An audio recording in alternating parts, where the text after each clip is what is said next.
Good afternoon and thanks for tuning in. I'm Holly Shields and you're watching Calcine TV live from our Sydney studios. This of course is the last show of the day, the last trade. For a look at the market now, and sinusoidal trends are continuing across the global markets as investors are currently weighing fast-paced developments around the crisis in Ukraine. The US has banned Russian oil and other energy imports over the invasion, and no one knows just how high the prices will go. And this is not just the case for oil, but also for natural gas, wheat and other commodities, where the region is a major producer. Subsequently, there is added pressure to the already high inflation sweeping the world. And coming to the local bourses performance today, the benchmark ASX 200 rose slightly at the open, with consumer discretionary, energy and IT outperforming the other sectors. By the midday, the resource-heavy index continued to benefit from soaring commodity prices, with all sectors higher except for consumer staples.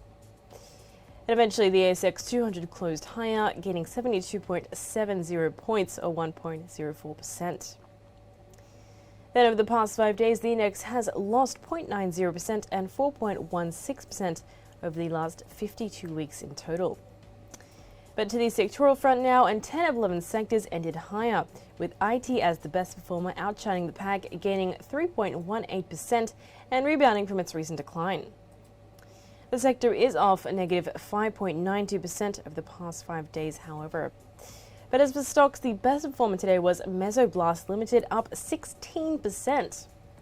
This is followed by Paladin Energy and Gold Road Resources, as well as Novanix and Allchem Limited.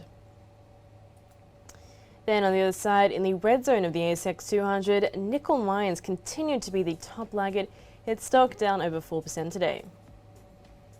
Other stocks in this zone include Altium, Boral Limited, ResMed and Brambles, as well as Aurelia Metals, which was suspending production at the Duages gold mine in southern New South Wales as a precaution, thanks to the significant rain events that have been currently impacting the east coast of Australia.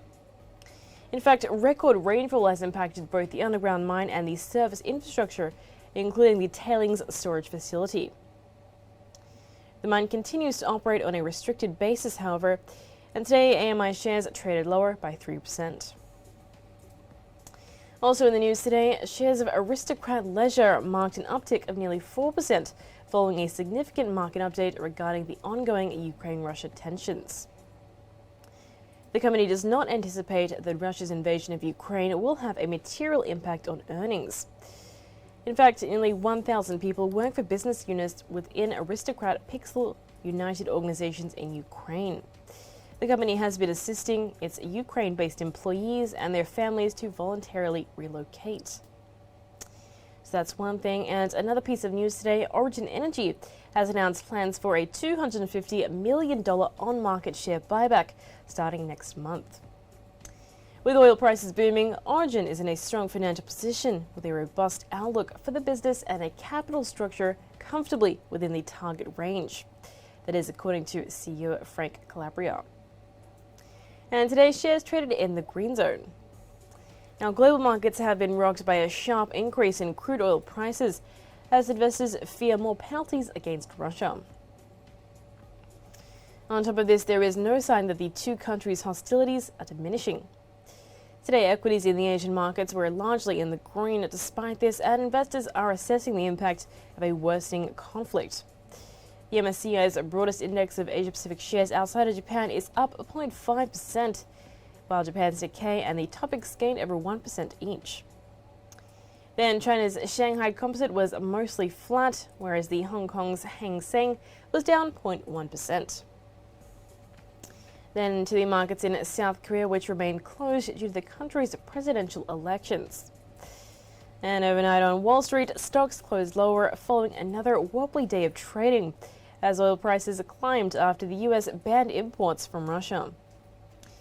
The S&P 500 fell 0.7%, while the Nasdaq Composite fell 0.3%, and the Dow Jones Industrial Average fell as well 0.6%. Well, that is a wrap for now, but tune in next time for more only on Calcine TV. This is Holly Shields signing off.